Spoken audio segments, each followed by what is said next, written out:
Minimalisir persebaran virus COVID-19, anggota Satgas melaksanakan kegiatan penyemprotan di rumah warga, lokasi pelaksanaan TMMD reguler 111 Kodim 0212 Tapanuli Selatan.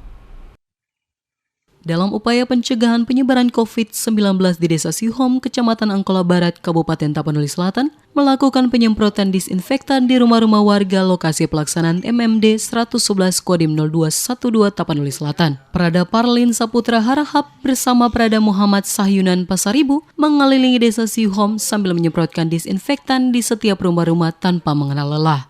Kepada Kodim 0212 Tapsel atas program TMMD ke-111 yang melaksanakan penyemprotan disinfektan.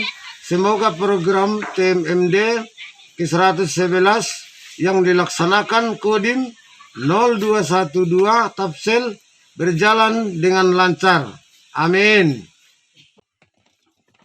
Tak hanya penyemprotan saja, anggota Satgas TMMD 111 juga membagikan masker secara gratis kepada warga Desa Sihom, sembari memberikan pengetahuan mengenai pelaksanaan prokes yang benar.